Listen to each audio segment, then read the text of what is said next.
সময় যে কোথা থেকে অতিবাহিত হয় কেউই বলতে পারে না। আসলে কি জানেন, আগে যখন কোথাও যাইতাম বাচ্চাদের নিয়ে এত ভালো লাগতো, এত খুশি লাগতো, মনে হইতো যে কোথাও ঘুরতে যাইতেছি কিংবা বেড়াইতে যাইতেছি।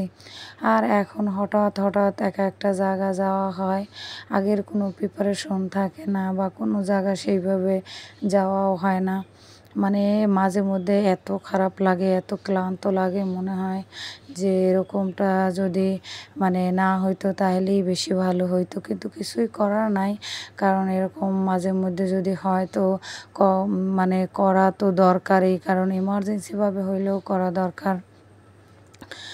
তারপরও রাস্তার পাশের এই কাশফুলগুলো এত ভালো লাগতেছিল, তাই একটু ভিডিও করে নিলাম।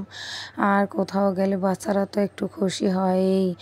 বাচ্চাদেরকে মনে করেন খুশি করার জন্য হইলেও আপনার দেখাইতে হবে যে আপনারও ভালো লাগতেছে বা আপনিও খুশি। কারণ তারা বারবারই প্রশ্ন করতে থাকে এবং বলতে থাকে, আম্মু তোমার কি মন খারাপ, এরকম অনেক কথা। তো কিছু দূর যাই, আবার দেখি অনেক কাশফুল, আবার একটু ভিডিও করি, আবার একটু কথা বলি। আর এদিকে ইকরা তো প্রচুর পরিমাণে বমি করতে আসে। কি আর করবো, অনেক মাথা ধরছে, অনেক ক্লান্ত লাগতেছে, অসুস্থ।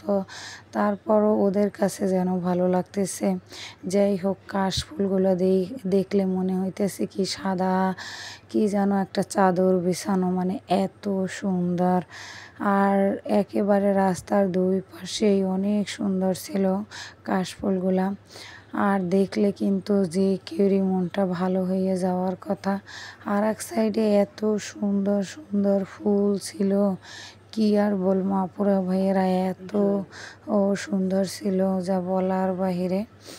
তারপর বাচ্চাদের নিয়ে একেবারে দেখা যায় যে গন্তব্যস্থানে পৌঁছে গেলাম। সারা রাস্তায় এরকম সাদা কাশফুল, একেবারে সাদা চাদরে মোড়ানো, আর পাশে সবুজ গাছপালা, দেখতে কিন্তু অনেক ভালো লাগতেছে। আর মাঝে মধ্যে মনে হয় কি যে এই যে কাশফুলগুলা অনেক দূর থেকে দেখলে যে কি মনে হইতে আছে জানেন, আগের সেই সমস্ত স্মৃতিগুলা মনে পড়তেছে। আমার কিন্তু এগুলো দেখতে অনেক ভালোই লাগে। আর এদিকে বাসের ভেতরে বাদাম উঠছে, তো এক প্যাকেট বাদাম কিনা বাচ্চাদের নিয়ে খাওয়া শুরু করে দিলাম। কারণ ওই যে বমি আটকানোর জন্য হইলেও কিছু না কিছু খাইতে হয়।